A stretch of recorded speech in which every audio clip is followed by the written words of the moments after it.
Hey guys, it's Damien from Marketing Food Online. I hope you guys are having a great day. Today's podcast is going to be about why your food product needs to be in FBA with Amazon. And I'm going to explain the reason why.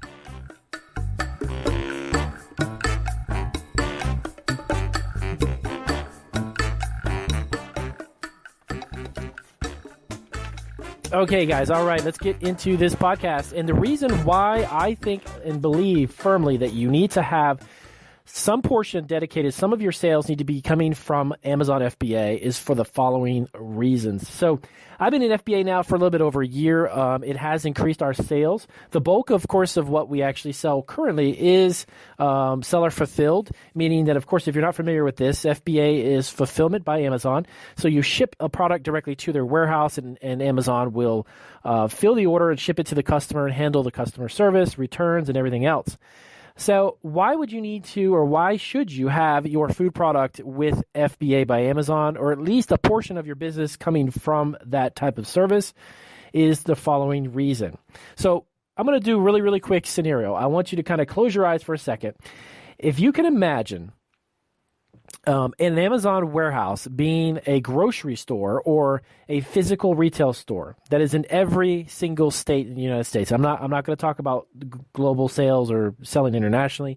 I'm not going to get into that in this podcast. But in the United States alone, if you can envision a retail store and customers by the millions coming into that retail store every single day, not every single week, not every single month, every single day, millions of potential customers for your product coming into a retail store, and you are fully stocked in every single store in every single state, and it's an Amazon grocery store. Now, could you envision that?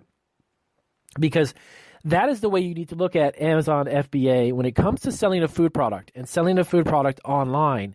That is exactly what you get when you send a product to their warehouse. You could get a guy, you could be located in Florida, and there's a guy in Washington State.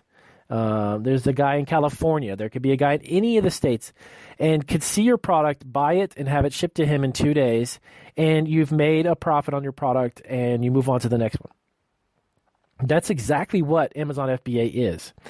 It should be looked at from your perspective as a person who produces a food product, or potentially if you're just starting your food business, understand this, that when you put a food product in a retail store, like let's just say Whole Foods or Walmart or Kroger, an actual grocery store, okay, there is going to be a smaller margin per product, per item, than you will make by selling it through Amazon FBA. Now, a lot of people kind of jump up and down and gripe about the fees that Amazon charges for FBA. And to be honest with you, in some cases, that griping and you know, hey, it's too high, it's too this.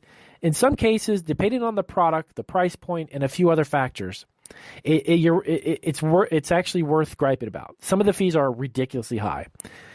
But if you have a product and it can be packaged in less than 14 ounces, and it's a food product, and it's kind of a niche-y product, maybe a barbecue sauce, maybe a salsa, maybe chips, or maybe some type of snack or nuts or seasoned nuts or something, and you put it in a 14-ounce package, and your price point can be anywhere from about $11 to $12, $13 for that bag. And believe it or not, people actually do pay for that size product. They'll pay up to around that, because I can attest to that with some of the products we have. Your margins are going to be way, way bigger than they could potentially ever be in a grocery store, and in a traditional brick-and-mortar grocery store. Because you've got to factor in, there's two different ways that this could go down. If you are the manufacturer of the product and you ship it directly to the retail stores, you have to account for the markup and the margin for the retail stores. Now, you got to understand, retail stores have tendency to be higher priced when it comes to individual unit products, because they have a lot of overhead at the retail store level. When you ship it to a warehouse and it's simply being fulfilled, of course they have overhead. They have bills to pay. They got people to pay.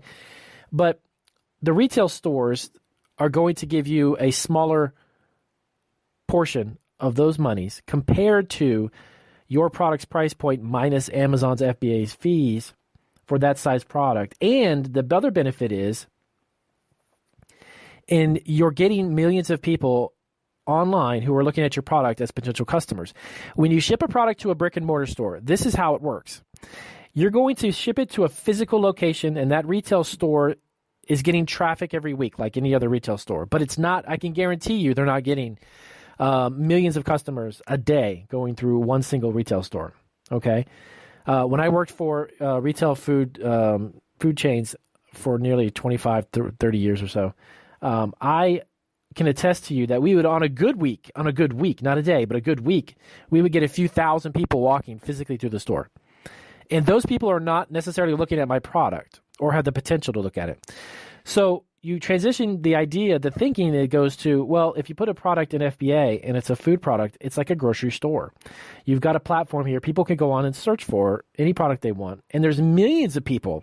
So the chances of your product being found by thousands of people and being purchased by thousands of people instead of just being potentially looked at by a few thousand people walking through a store and maybe getting about a dozen people to actually look at your product is a much better chance of you making way more money than you would inside of a brick and mortar store.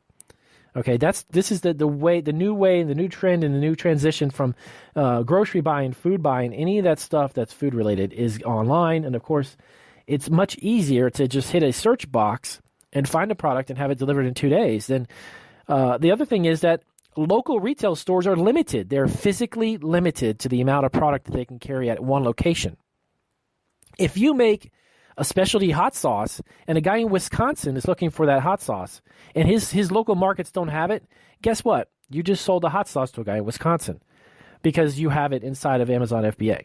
Okay, so it's literally like having a grocery store the size of Amazon in every single state and available to anyone at any time to sell any type of unique product that can't be found in their local neighborhood grocery store. That's the reason why at least a portion. I wouldn't necessarily rely 100% on Amazon FBA for your product. If you want to be in retail stores, that's great. I'm not knocking it. You can make money. And if you want to be in a food distributor, if you want to get your food product into a food distributor and let them distribute it for you, again, smaller margins though, but you could still get it all across the country. That's great. But think of it this way. You ship it once, you make it, you label it, you get it set up, you create your listing, it's an FBA product, you get it to their warehouse, it goes from you to them, and you wash your hands of it, you're done.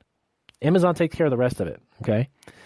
And you have a potential millions of customers every day to sell a product to, as opposed to maybe just a couple thousand or a few thousand, if any store gets that much in a day. In a week, that's normal. A few thousand people physically walking through a grocery store, that's easy. That's predictable anywhere. But millions of people a day, I think your odds are much better. Much better being with FBA when it comes to a food product. It's a great opportunity for anyone, obviously, any product that you sell. But again, like I said at the beginning of the podcast, not every product really honestly lends itself to making it a great margin because of a lot of factors. And I'm not going to get into that in this podcast, but specifically just giving you just the idea. I want your imagination to understand. Closing your eyes and thinking, wow, millions of people could see my product, your chances of selling it are way better. Okay, you got to understand the other thing. When you sell a food product to a retail store, after a certain period of time, the retail store doesn't sell it. Guess what? You get to send a credit to the store and they get their money back. By the way, that's like 99% of the time. That's how grocery stores work.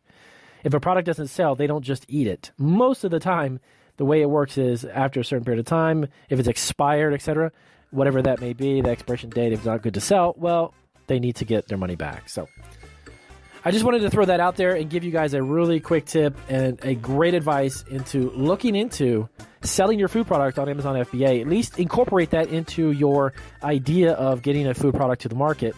Is a portion of it should go there, and you'd be shocked at how quick it would sell. So with that being said, I'm wrapping it up, guys. I appreciate the time. I wanted this to be short and sweet and extremely informative. And give it an idea. Give it some time to think about it. It is a great idea. If you're not subscribed to our podcast or YouTube channel, please hit that subscribe button. We have new information coming out every day. Great resources for you to develop a food product or bring a food product to market. And I will either see you on the next video or you can hear me on the next podcast. Take care, guys.